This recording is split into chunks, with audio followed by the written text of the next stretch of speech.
My parents funded my sister's lavish wedding, then handed me the bill. They never expected what I'd do next. I, 32M, was my parents' first kid. They own a healthcare firm and were both highly involved, so I was effectively parentless throughout my youth. I had few intimate moments with them and was always in the care of my nannies. My parents, still in their prime, opted not to bear the responsibility of parenting. They lived a luxury lifestyle, frequently spending over their means. But because they each had sizable inheritances as a safety net, they always landed securely despite their spendthrift tendencies. My parents had a daughter, Lily, 8 years after my birth. With Lily's arrival, I realized that their neglect of me was not due to their busy lifestyle, but because they just did not like me enough to spend time with me. Over the years, I discovered numerous causes for this treatment. I was a normal-looking child with average intelligence, an introvert who only spoke when spoken to. Lily, on the other hand, was just what my parents needed to position themselves as a perfect family in their professional circles. She was a stunning baby with blue eyes and curly golden hair. She had inherited my parents' greatest qualities, and even as a youngster, she could fascinate a small crowd with her antics. Her presence solidified the perfect family picture that my parents desired to project. Lily had special treatment, but this did not imply that I had a difficult existence. I was fortunate enough to attend an expensive private school and then a prestigious university. However, the unequal treatment I experienced throughout my upbringing taught me the value of working hard and earning respect. I worked tirelessly in school and university to earn a well-paying position. Once I secured a job, I worked hard to go up the professional ladder as rapidly as possible. Despite maintaining communication with my parents, the wounds of childhood maltreatment never healed. Lily, as the golden child, was never expected by our parents to work hard. She was an ordinary student to begin with, and because our parents indulged her, she constantly failed her studies. She dropped out of high school, but our parents continued to employ her at their business. Even yet, she was absent most days, and when she did show up, she stayed for only a few hours. She had disagreements with all of her coworkers, and they loathed her presence in the office. Friends and family frequently told me about Lily's temper tantrums and the drama that ensued. However, it devastated my heart how my parents kept this from me. During a visit to my parents after I had established my career, I expected to have a serious conversation with Lily on their behalf. I believed a family intervention would benefit her professional life. When I arrived, Lily was nowhere to be found, and my parents made me feel foolish by stating she ran half of their firm. I could tell my parents were gently comparing my accomplishments to Lily's. That's when it hit me. My parents saw me as the child that grew up without their meddling, whereas Lily was the one they reared with their guidance. It would have been a shame for my parents if I had achieved more in life than Lily. At 19, I was already succeeding in university, whilst my sister, who was the same age, was out partying. Nothing changed throughout the years. Lily remained living with our parents while I grew in my job. My relationship with Lily deteriorated during these years, for reasons I did not fully understand. As her older brother, I attempted to comprehend what she was going through. Everyone except our parents contrasted her life to mine. She was continually told to follow in my footsteps and achieve success, but that was not her goal. These parallels compelled our parents to overcompensate by giving her undeserved advancements in their company and giving in to all of her demands. My sister was growing up without the ability to accept responsibility for anything, which concerned me. However, I had no role in her life to intervene and advise her. My parents had already kicked me out of their lives since I outshone Lily at parties and family gatherings. Lily preferred it this way, so I established my own social group in the city where I lived. 2 years ago, I met my wife, Sarah. Sarah worked in the fashion sector, something I never envisioned myself being involved with. I had the worst fashion sense, and I still don't understand how a woman with such refined taste in fashion fell in love with me. Her presence in my life enhanced how I portrayed myself, improving my confidence. Strangely, the emptiness left by my parents, which had persisted since my early youth, has finally been filled. Sarah's presence in my life allowed me to discover aspects of my personality that I was previously unaware of. So it's not an exaggeration to state that she's the best thing that's ever happened to me. After a year of dating, Sarah and I decided to marry. Because we both had a limited circle of close friends and family, we chose to have a lavish ceremony. We planned a destination wedding and, after much study, debate, and discussion, chose Venice as our site.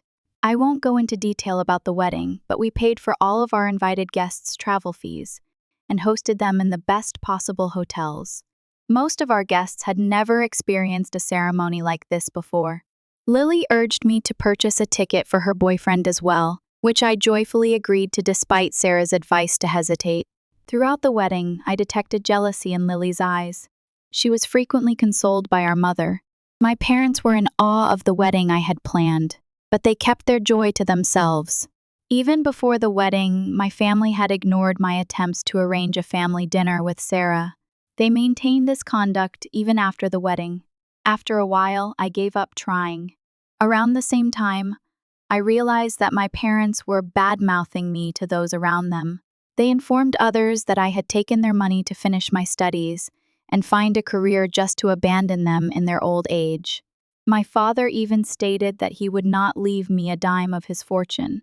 My aunt on my father's side, who has always supported me, was nice enough to warn me about what was going on at home. It would be a lie to claim that it did not hurt me. Losing a family member is a difficult experience, and Sarah helped me get through it. I learned a few months back that my sister was arranging her wedding. My aunt told me that Lily was blown away by my wedding and wanted something similar for herself. She even convinced her fiancé to propose to her and began organizing a lavish wedding in Tuscany. However, neither she nor her lover had any money, so she approached our parents and requested them to pay for her wedding. To no one's surprise, they cheerfully approved her request. However, they could not afford a wedding in Tuscany, so they requested her to change the location to Hawaii. After considerable opposition, my sister gave in and planned an elaborate wedding there. Throughout the preparation process, neither my parents nor my sister wanted to involve me in any way. I even met them once during this time, but they kept quiet about the wedding plans, so I accepted the fact that I wouldn't be invited to my sister's wedding. My parents surprised me a few weeks ago when they invited Sarah and me to supper at their house. This was the first time they had asked Sarah around, so my unsophisticated mind assumed this was the first step toward repairing my connection with them. The dinner was good, but afterward my folks dropped a bombshell. They informed me that they had incurred significant business losses and that an anticipated litigation loomed over their heads like the sword of Damocles. They could no longer afford my sister's wedding. They also couldn't let their golden child down, so they invited me over to see if I could help fund the expense of her wedding. The dinner was not an attempt to reconcile our differences, rather, it was an opportunity for them to utilize me to make their favorite child happy. I was enraged on the inside, but without asking Sarah, I accepted their offer. However, I had two conditions. First and foremost, I wanted complete control over the wedding style. Second, I wanted to give a speech at the wedding. They were startled because I wasn't normally the one to offer speeches. They didn't care as long as I helped them maintain the prestige of their favored child. Lily's wedding was far more crowded than my own. In addition to her acquaintances, family members from both sides of our parents' families were invited. This was an excellent opportunity to express myself, which is why I insisted on giving a speech. The wedding day eventually arrived, and I could tell Lily was unsatisfied with the arrangements I had made. We had extremely different interests, and I knew that whatever I selected, she would find a way to perceive it as a bad decision. But I was there for one reason, to deliver my speech. When the time came, I asked Sarah to videotape it. "Ladies and gentlemen," I said, "I want to take a moment to thank my parents for giving me the opportunity to speak today." My parents exchanged confused looks. They had expected me to speak about Lily, not them. "You see, for years my parents have ignored me," I went on. They never supported me or treated me with the same love and affection that they did my sister. But now that they need anything from me, they creep back. As my remarks took effect, the room fell silent.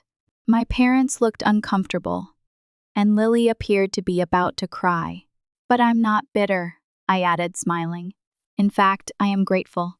You see, this wedding has given me the opportunity to demonstrate to my parents my success and accomplishments, and I must admit, it feels quite wonderful. I went on to give a speech about how my parents treated me differently, and how, despite all of my successes and accomplishments, it still hurts me. My parents sat quietly, their faces flushed with embarrassment.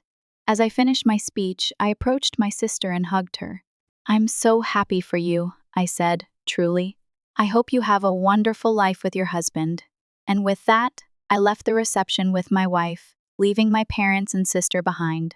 I drove back to my hotel room and sat here, satisfied. My parents have always portrayed themselves as the ideal parents, and this is a significant part of their reputation in our town. I'm glad I finally had the chance to tell everyone how I was genuinely handled. However, I feel a little awful about doing it during my sister's wedding. Am I the asshole for destroying my sister's wedding day by giving a speech on my parents' carelessness since childhood? Update 1. Lily entered my room shortly before midnight and hugged me tightly.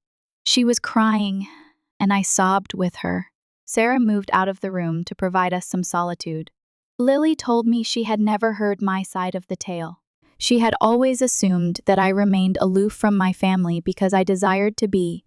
Our parents had made sarcastic remarks about me to her since she was a child, creating a terrible image of me in her mind. I apologized for ruining her wedding day. To my amazement, she was incredibly understanding, even saying that our parents deserved it. This is the most heartfelt talk I've had with my sister since she was born. Update 2. 1 week has passed. I had not met my father or mother before leaving Hawaii, but my mother called me today. She informed me that Lily had ceased speaking to my father. My speech made a significant impression on her, but my father viewed it as confrontational and disrespectful. He chose to cut all relations with me. Lily ceased talking to him after she discovered the truth. My mother begged me to act in some way because the situation was causing her distress. Update 3. Yesterday, I did something inconceivable. I invited all of the family members to supper and let them discuss their differences. After feeling orphaned and lost for the previous 32 years, I suddenly feel like I'm leading a family. During supper, I discussed my differences with my dad. Though he was too stubborn to accept his shortcomings, I knew he recognized that he had not been a good parent to me. My mother apologized for not being present for me as a mother. I did not turn out badly, so there was no reason not to forgive her. By the end of the evening, I had ensured that the conflicts between my sister and my father were settled. It is odd to be involved in family matters, but my only concern is whether this will continue or not.